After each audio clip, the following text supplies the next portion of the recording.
शमीम और हमारे साथ हैं मौलाना अनवार अहमद साहब, जो यूपी कांग्रेस के माइनॉरिटी सेल के प्रदेश सचिव अभी हाल ही में अपॉइंट हुए हैं और शहर की एक मशहूर और मारूफ तालीमी दरसगाह जामिया मोमिना लिल बनात और मदर आयशा पब्लिक स्कूल के डायरेक्टर हैं। एजुकेशन में काफ़ी काम कर रहे हैं। तो हम आपसे, चूँकि अभी हाल ही में यौम उर्दू मनाया गया, तो यौम उर्दू में लोगों ने अपने अपने ख़यालात का इजहार किया, तो आज हम इस सिलसिले में एक तफसीली गुफ्तगू मौलाना से करेंगे कि हिंदुस्तान में उर्दू का जो मामला है वो फ़िलहाल किस तरीके का चल रहा है, उसमें क्या कमी है और उर्दू तरक्की कर रही है कि पीछे जा रही है। तो मौलाना, आपसे गुजारिश है कि आप कुछ इस पर अपना इजहार ख्याल करें, फिर बात आगे बढ़ाते हैं। यौम उर्दू के ताल्लुक़ से अल्लामा इक़बाल की यौम पैदाइश को यौम उर्दू के तौर पर मनाया जाता है, जबकि उर्दू अपनी इर्तिक़ा की कई मंजिलें तय करते हुए यहाँ तक पहुँचा। और उर्दू के सबसे पहले शायर वली दक्कनी हुए और उसके बाद अपने अपने वक्त में मीर, गालिब, दाग दहलवी और उसके बाद जिद्दत पसंद शोरा जिन्होंने एक पूरी तहरीक को अपनाया और तहरीक चलाई, जिसमें हमारे जौनपुर के वामिक़ जौनपुरी, फैज़ अहमद फैज़ और इस तरह से बहुत सारे शोरा के नाम लिए जा सकते हैं। तो उर्दू के साथ एक ख़ास मामला ये रहा कि वो सिर्फ़ एक कौम और एक मुसलमानों की ज़बान के तौर पर मुतारफ़ है इस वक्त, जबकि ये उर्दू ही एक ऐसी ज़बान है जिसमें तमाम ज़बानों की गुंजाइश है। एक ऐसा दरिया है जिसके अंदर हर ज़बान से कुछ न कुछ लिया गया है, और ये फ़ौजी ज़बान हुआ करती थी। और सबसे पहली जो उर्दू की यूनिवर्सिटी कायम की, या वो अंग्रेज़ों ने कायम की, जिसे जो कलकत्ता में कायम की गई, तो उसके बाद से उर्दू का चलन हुआ और तमाम अक़वाम को जोड़ने की एक ज़बान थी, राब्ते की ज़बान थी। लेकिन अफसोस ये है कि उसको एक ख़ास कौम की ज़बान के तौर पर आज के ज़माने में जाना जाता है। तो उर्दू के सिलसिले में एक बात और गौर फ़िक्र करने वाली है कि जो आज की नई नस्ल हमारी है वो उर्दू से नाबलद होती जा रही है, या अगर उर्दू जान भी रही है तो उर्दू की जो लिपि है उससे नावाकिफ़ है। और हमारे बहुत से नान मुस्लिम शोरा हज़रात भी हैं जो शौकिया तौर पर शेर व शायरी में दिलचस्पी रखते हैं और शायरी अच्छी भी कर रहे हैं। लेकिन हमने ये देखा है, नशिस्तों में हम बराबर जाते हैं कि वो अपना कलाम उर्दू रस्मुल ख़त के बजाय देवनागरी लिपि में लिखते हैं। तो क्या इस तरीके से उर्दू महफूज रह सकेगी? नहीं, इस तरह से उर्दू के तहफ़्फ़ुज़ के लिए जो कोशिशें हो रही हैं वो पूरी तरह से नहीं हो सकती। वजह उसकी ये है कि उर्दू में जो अल्फाज या जो हुरूफ पाए जाते हैं वो देवनागरी में वो चीज़ें नहीं पाई जाती। अब जैसे एक लफ्ज़ नज़र है जी, अब वो हिंदी में जा आता है उसके लिए। दूसरा है नज़र है जी, वो ज़ाद और ज़े का फ़र्क है। अब वो नज़र और उसकी तफ़रीक नहीं कर सकते, उसका तलफ़ुज़ भी अलग है और उसके लिखने का अंदाज़ भी अलग है। इसी तरीके से बहुत सारी चीज़ें हैं, जैसे बिल्कुल है, लिखा जाता है बालकुल और पढ़ा जाता है बिल्कुल। तो अब जैसे सीन है जी, तो उसके अंदर एक आवाज़ जो है सीन की होती है, दूसरे शीन की होती है, तीसरे साद की होती है, चौथे सा की होती है। इसमें जो फ़र्क है, और हिंदी में या देवनागरी में सिर्फ सा है, या ऋषि वाला सा है या शाह है।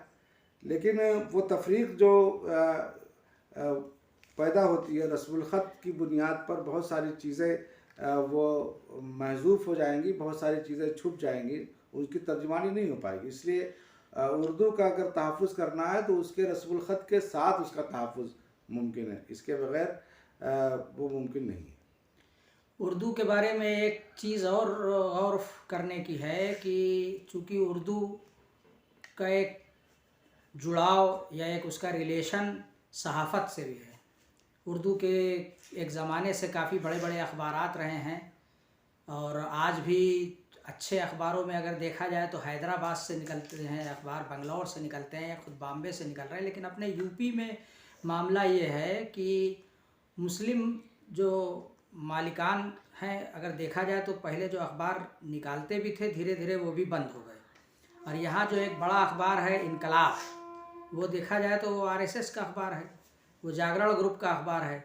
इसी तरीके से और भी कई अखबारात हैं जिनके मालिकान नॉन मुस्लिम हैं, और उनका अपना एजेंडा होता है। जब तक वो आम दिनों में तो मुसलमानों की ख़बरों को शाया करते हैं, और ऐसा लगता नहीं, पता नहीं चलता कि ये किसी नॉन मुस्लिम का अखबार है। लेकिन जब इलेक्शन पीरियड आता है तो वो आपको गुमराह करते हैं, वो आपके ख़िलाफ़ या एक एजेंडा चलाते हैं बीजेपी आरएसएस का, और उससे जो आपका पब्लिक ओपिनियन है उसको भी गुमराह करते हैं। तो क्या मुसलमान इतना गया गुजरा हो गया या इतना गरीब फ़कीर है कि वो अपना खुद का प्लेटफार्म यानी अपना खुद का अखबार नहीं चला सकता?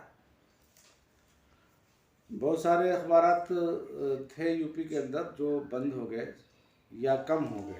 जैसे सहारा था, कौमी आवाज़ था, और इसी तरीके से बहुत सारे रिसाले थे, माहाना और हफ्तावारी रिसाले थे, वो सारे के सारे बंद हो गए। और कोई भी अखबार या कोई भी रिसाला या माहनामा उसी वक्त तक चल सकता है जब तक कि उसके ख़रीदार हों, इसलिए कि उसके पीछे खर्चे बहुत हैं, नुमाइंदे हैं, उसके बाद प्रेस है, छपाई है, कागजात है, और उसके बाद उसको पहुंचाना है। तो हर स्टेप पे खर्च है, और जो अखबारों की जितनी ही ख़रीद व फरोख्त होगी और जितना उसका मार्केट में जितना जाएगा तो उसके ज़रिए से उसकी इनकम है, चाहे वो अखबार की ख़रीद व फरोख्त के ज़रिए हो, और या जो उसमें जो इश्तिहारात दिए जाते हैं उसके ज़रिए हो, तो वो अखबारात की इनकम का ज़रिया है। तो अब ये सारे के सारे अखबारात कदरदान न होने की वजह से घाटे में थे, जिसकी वजह से मालिकान को बंद करना पड़ा। और ये जो इनकलाब की बात करें, जो एक उर्दू अखबार अभी चल रहा है, तो इन्होंने बिज़नेस के तौर पर उसको अडाप्ट किया है। वो बिज़नेस, अगर वो मुसलमानों की ख़बरों को या कुछ दीनी मज़ामीन शाये नहीं करेंगे तो कोई नहीं पढ़ेगा। और लेकिन जिस ख़ास नज़रिए के लोग उसको अडाप्ट किए हुए हैं और चला रहे हैं, ख़रीदे हुए हैं, तो वो तो अपने नज़रियात ज़ाहिर है कि उसके अंदर डालेंगे। और उसके लिए अब अखबार की हौसला अफजाई के लिए बेहतर ये होगा कि अखबार ख़रीदे जाए, ज़्यादा से ज़्यादा ख़रीदे जाए, उसकी डिमांड की जाए। यहाँ लिखने वाले भी हैं, पढ़ने वाले कम हैं, लेकिन लिखने वाले और फ़िक्र वाले बहुत हैं। लेकिन सिर्फ फ़िक्र से या सिर्फ साहिब कलम होने से बात नहीं बढ़ेगी जब तक कि उसकी पूरी कौम मिल कर के सरपरस्ती न करे, या ये कि कम से कम उन अखबारात को अपने यहाँ आबादी के हिसाब से एक अखबार अपने घर लगाएं, सिर्फ इसलिए कि भाई ये अखबार जारी रह सके। मौजूदा दौर डिजिटल मीडिया का दौर है। आजकल ज़्यादातर शुअरा हजरात या और भी उर्दू से जुड़े हुए लोग वो सोशल मीडिया यानी फ़ेसबुक से जुड़े हुए हैं, या कुछ लोग यूट्यूब पे अपना प्रोग्राम चलाते हैं, चैनल वगैरह बना रखा है।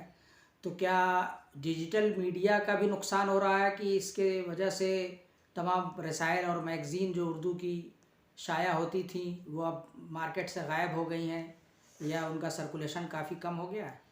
उर्दू के ताल्लुक से डिजिटल मीडिया पर भी जो मकाम मिलना चाहिए वो नहीं मिल रहा है।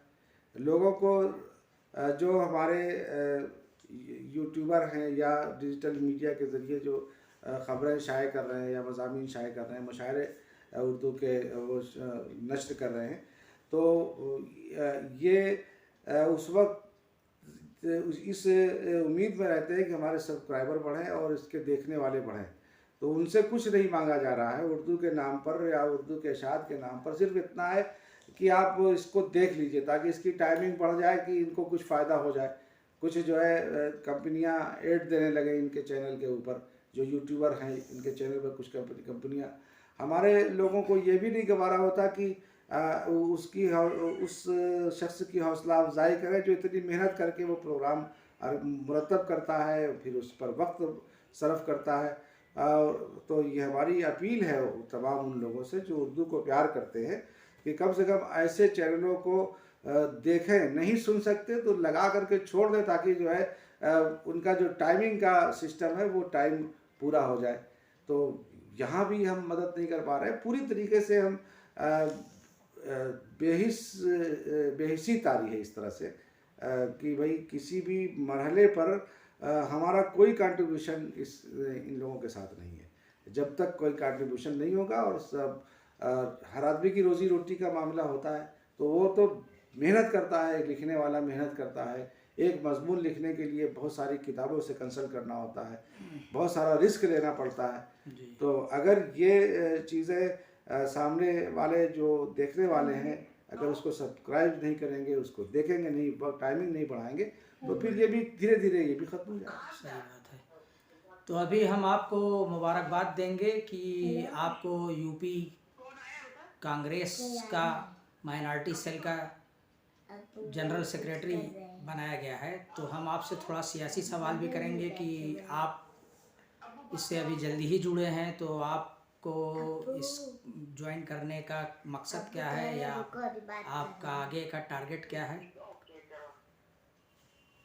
इसके लिए तो जाहिर है कि सियासत ही एक ऐसी चीज़ है। हम लोग बिल्कुल गैर सियासी लोग रहे हैं और सामाजिक काम और एजुकेशन का काम कर रहे हैं, लेकिन इधर बीच पता ये चला कि बहुत सारी चीज़ें हैं जिनका अगर सियासी प्लेटफार्म आपका नहीं होता तो बहुत सारी चीज़ें आप नहीं कर सकते।